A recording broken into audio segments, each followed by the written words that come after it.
I know these ships, this technology, it's reacting with the DNA of the people who create them, who built them. So you need to have the right DNA to be able to activate them. And that's why also many of us who carry this DNA of these guardians, not the whole planet, but many of us have this DNA in our blood, in the blood of these vessels, bodies. These people awaken as well, and these people are able to activate this technology and use it. And they are sent in these arcs probably to activate them and just, see how it works. I don't know. I know about something under the Sphinx in Giza. I've been shown that twice. One by astral travel. When I was young, I was shown what's underneath. It's rooms with structured with crystal eggs. I've been shown crystal eggs that when you tune in with your consciousness, there's a holographic universe that appears and you're in it, and it shows you things. And also, when I used to be work as an archaeologist in Egypt in my early 30s, I met Zahi Hawass, Dr. Zahi Hawass. I had a little mission for him working in Giza. And one day he said, hey, come, I'm going to show you something. And they were repairing the Sphinx, the foundations, because it was very salt, etc. There was the entrance of a tunnel that he showed me. And he said to me, the entrance, the real entrance, is between the paws of the Sphinx, but there's a stela that has been put. And he said that there were corridors with rooms underneath that they had found, but it was a bit flooded. He invited me to go down, and unfortunately, it was quite physical, and I suffocated. I had a panic attack, claustrophobia, and I had to go back. It was really going into, a tube, a tunnel, and I regret this.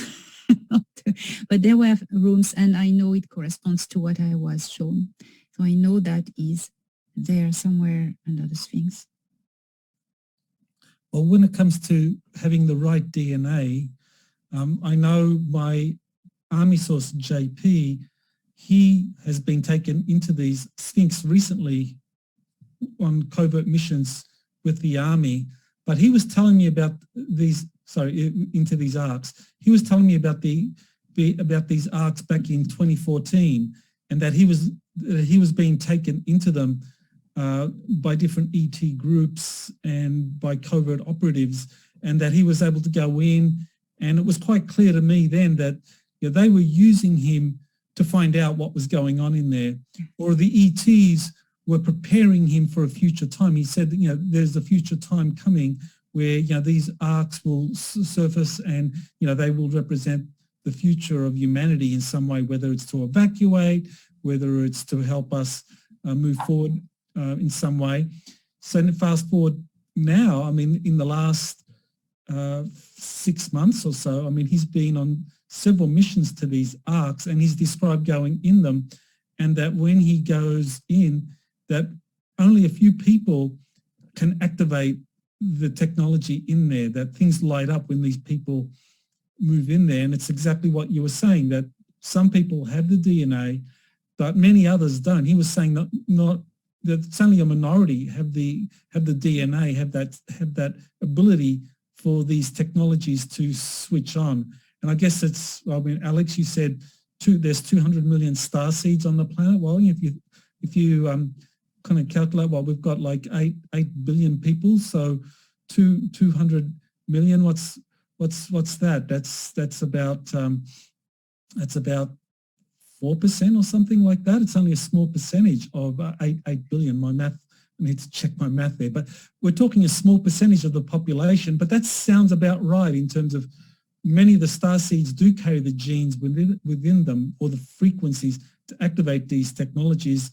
And I remember JP was saying how much the covert operatives were leaning on him to join the military because they wanted to use him more on these missions, but there were constraints because as long as he was a civilian, I mean, he told me in 2014 he was taken to one of these surface ships parked above an Ark, but he was refused entry. There was an admiral there that said, no, you can't go because you're a civilian.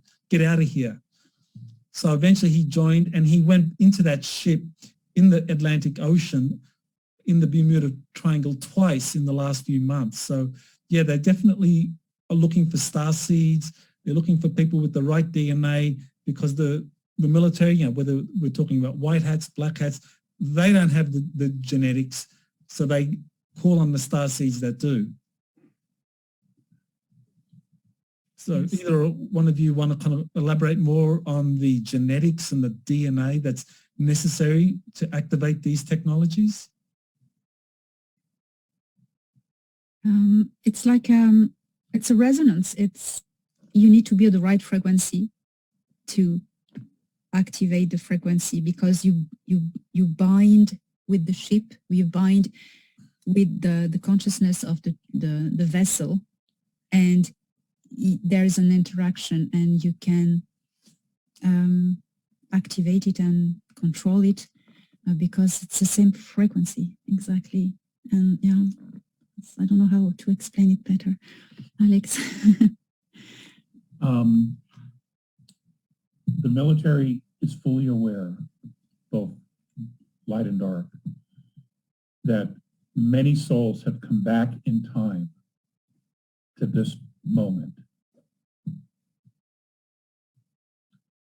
The frequency of a soul cannot be duplicated. It cannot be copied. Even if you make a clone, it is never the same as the original, ever. And they know that, you know, which is why they spent all this money doing all this dastardly shit, you know, to figure that out, that, you know, when you take out someone and then you try to copy them, it's never the same. So, yeah, in order for some of this technology, which maybe some of us left behind or we interacted with in one lifetime, multiple lifetimes, multiple dimensions. You know, I've told the story about when the A's make a ship. When they're building and growing the ship, before it's actually ready to take off on its first mission, each of the crew gets underneath it and they stand on a lighted platform. They put their hands on the surface, the outside surface of the ship, and a resonant frequency and something comes through their body and it goes into the hull of the ship. Now the ship knows them, so they and the ship are one. The ship is an extension of them, and they in turn are an extension of the ship. Okay? Frequency, holographically, etc. Now, if you're not a member of the crew, you will not get inside that boat, that ship. It isn't going to happen. And it will do everything it can to make sure that you're removed from the equation. You can do that in a multiple of ways. It all depends on how it's programmed. Well, these Arks, they're absolutely no different. And what they're looking for are the people who operated or were part of the crew at this point, because the belief is we can get in there, we can figure out the technology and use it. That may or may not be true either. Because again, when you get to the control panel, it has to be a member of the crew, you know? So they obviously think JP is a member of one of the crews, which is why they're using him. You know, it's absolutely fascinating. It really is. Well, these Arks, seem to be popping up all over our solar system and all over the Earth. And of course, we don't get to hear too much about the ones popping up in other planets or on moons, but the ones on Earth, apparently these are now activating, and this is something that can't be hidden for too much longer. I mean, is this part of the kind of big picture disclosure that is driving all of this? I've been wondering whether the arrival of these fleets recently and the activation of these arcs has kind of triggered a countdown, a disclosure countdown, if you like, that at some point these arcs are going to start floating, and that's it, you know, game over, because it's like, you know, how are you going to explain away these miles-long motherships that are suddenly floating all over the planet? I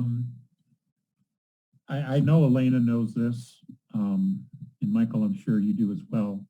There are many people who are having out-of-body experiences or are traveling, soul traveling, when their physical bodies are asleep and they're going to ships and they're being taught and they're being educated. What if some of that is actually going on, but they're actually going on a soul level to these arcs, and they're on the inside? So what's happening on some level, probably in fourth, maybe even fifth density, they're going to these ships, to these arcs, and the crews are re-engaging with each other after this long period of having been asleep or have been separated through different types of physicality and dimensional physicality. But what's happening is that these crews are reuniting on some of these boats. You know, that's something that cannot be dismissed as impossible, because, you know, all of us who have worn tinfoil hats are now wearing crowns of knowledge because we were ahead of the curve. So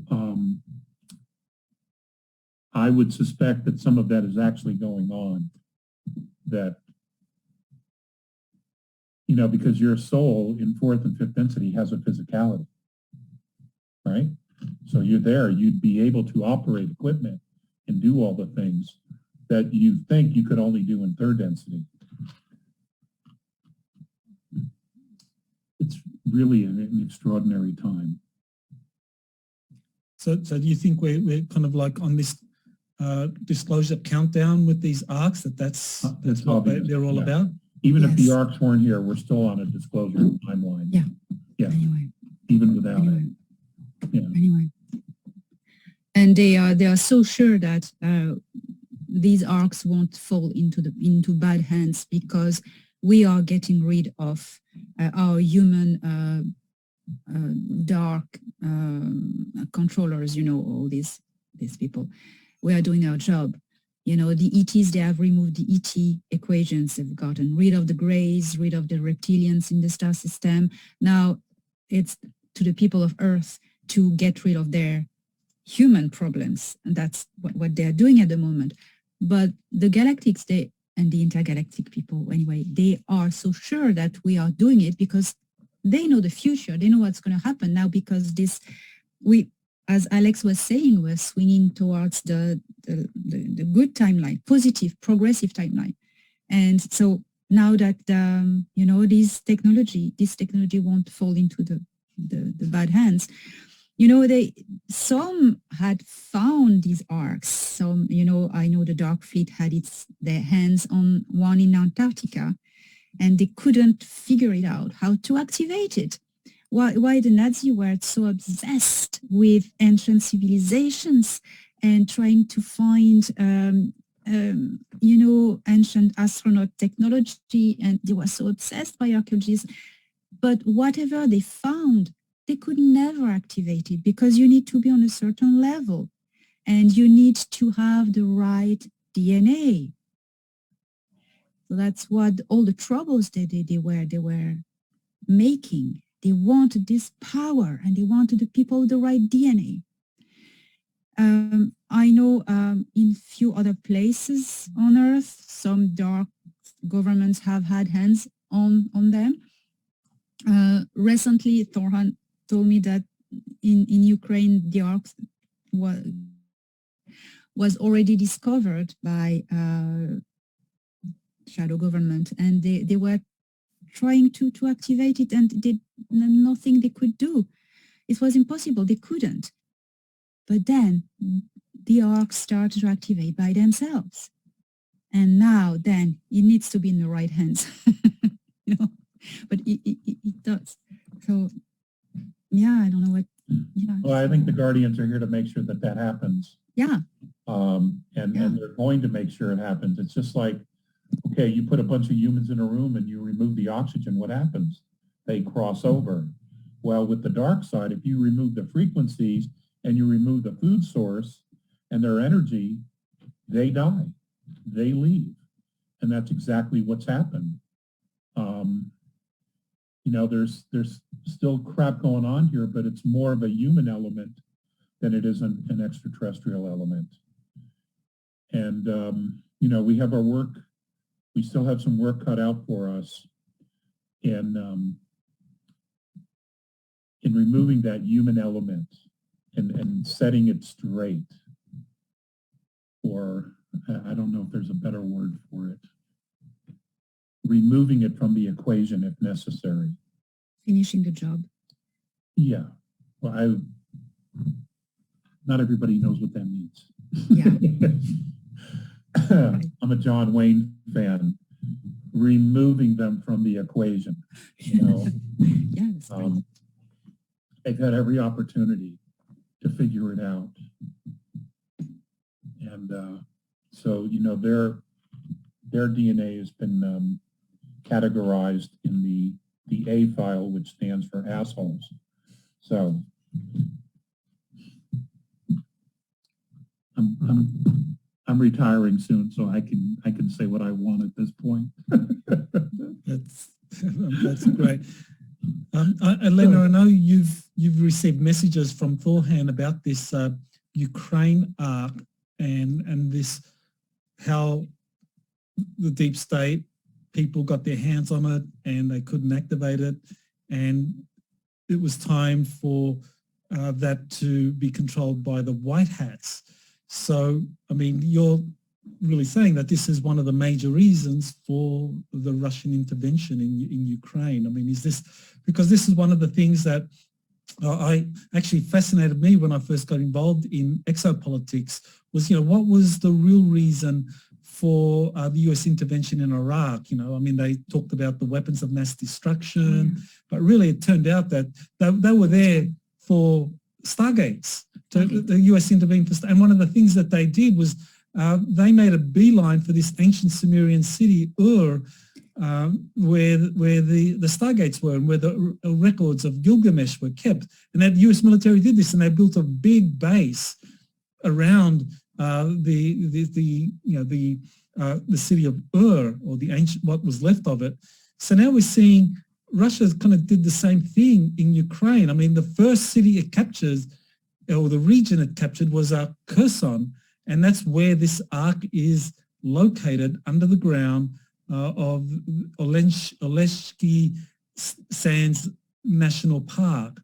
So again, the same playbook, where it's like, you know, there's ancient technology there, and you get your military guys to go in there, and that's the first place they secure.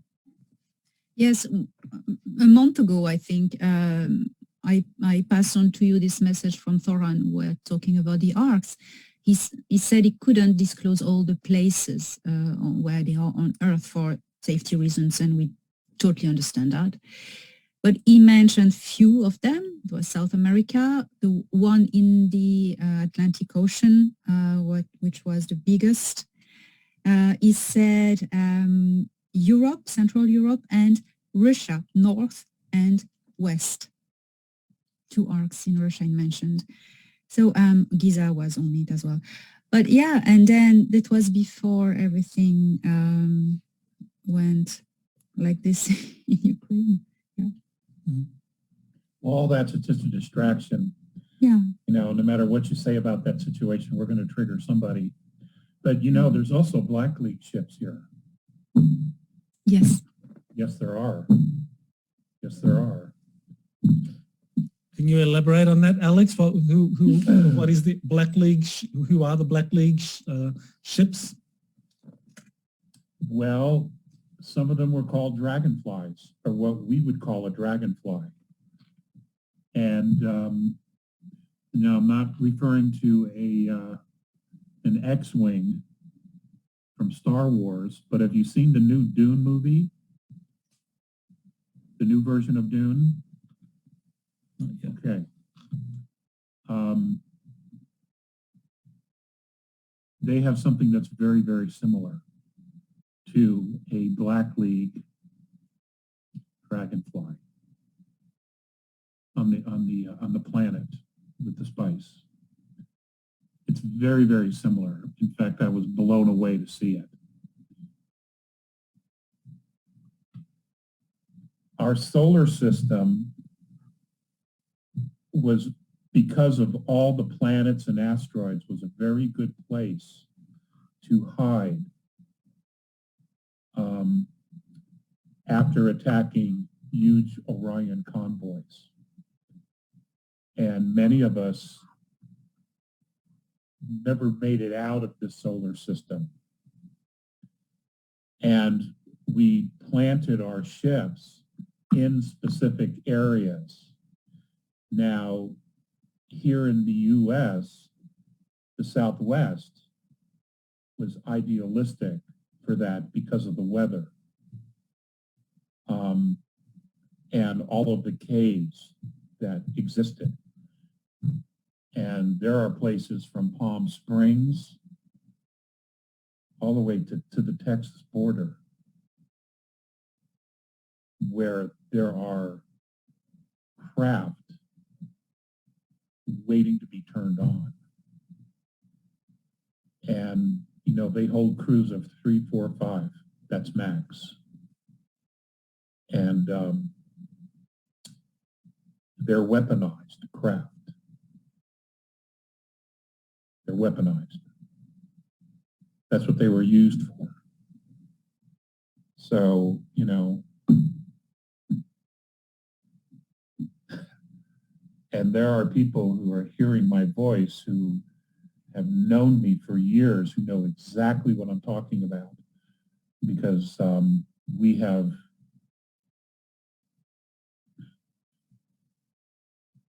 know of places that we cannot access yet. And we know what's hidden there, but we just can't access it yet because the time wasn't appropriate. So many starseeds then are kind of freedom fighters from this Black League that left behind tech. Oh yeah, you know, you're very clear about right and wrong, and it's very easy to pick a side, and you know,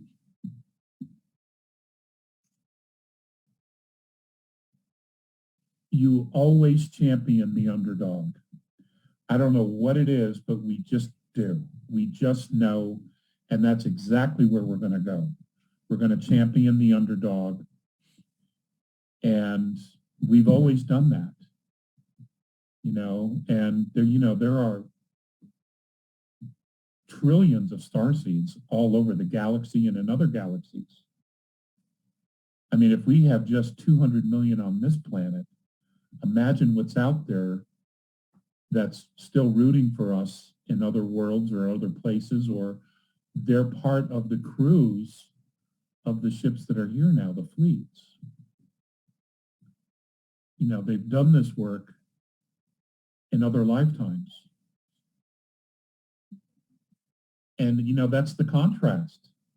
You know, I mean, that's how we evolve in amazing ways is because of the contrast. We're confronted with the contrast and we make choices, we make decisions, you know, and Chief Joseph of the Nez Perce, you know, had an amazing quote, you know, wisdom comes from experience and experience comes from poor judgment. Yeah.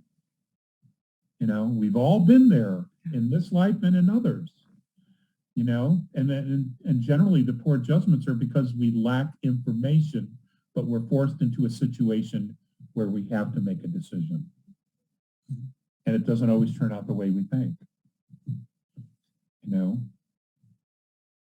Well, one of the things that I think excites people the most is the prospect that a lot of these advanced technologies that were left over or were used in these ancient civilizations and, you know, carried over, whether it's in the Arks, whether it's the ETs, whether it's through Space Command and its collaboration with different ET groups or other nations, is that a lot of this advanced tech is going to be released. And I know a lot of the most advanced technology has been suppressed for well over 100 years now, going all the way back to Tesla. So is now the time when all of a sudden we're going to have a flood of these advanced technologies suddenly being released?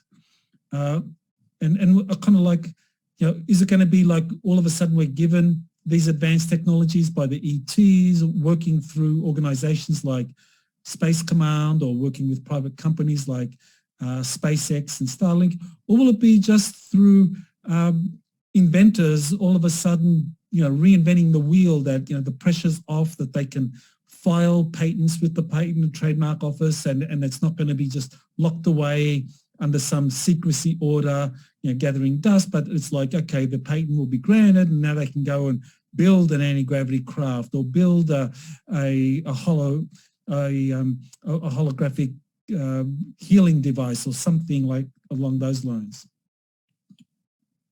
Well, I think all the patents are already there, and it's just a matter of releasing them and into the society. And most of these technologies are already in use in space, in the different space programs. It's not something new, but something that will be shared more widely when it will be safe to share them. That's what I'd say. Yeah, I as far as new technologies and inventors, you know, the system, the patent system, which has been controlled by the Crown of England using SES for quite some time, which had control of the patent office, by the way. You know, people who have come up with all these things, it didn't end well for them. So I don't know that there's a lot of trust in that structure and system the way it is still. You know, because your technology, your ideas would be stolen, and then they would blacklist it, and they, you know, persecute the inventor to make sure they never talked about it, or they would just eliminate it. And, you know, there's a huge history of this shift. Now, as far as it coming all at once, no, I think it's going to be a very systematic rollout. I mean, just using Nikola Tesla's technology of Earth's resonant field for energy, for electricity, that would change the entire world, just that one piece of technology. And then you bring in the med beds, oh my God, profound change in everybody's life. There's not a single person who wouldn't be touched by a med bed. Yeah. And the additional opportunities for longevity and a longer life. And then, of course, there's the extraterrestrial tech, much of which been here, but they didn't know what it did. They didn't know how to use it. They couldn't turn it on. They couldn't operate it. So what did they do? They buried it in archives under the Smithsonian, the Iraqi Museum of History. You know, you didn't mention that, you know, one of the things that they did in Baghdad was go in there and pull out everything that was in the basement because it was all extraterrestrial. Yeah. So, you know, and Saddam Hussein knew what it was. He just couldn't use it, you know, because he couldn't turn it on. So, you know, it's a fascinating time. It really is. It's the past, present, and the future all coming together at once on this tiny little planet.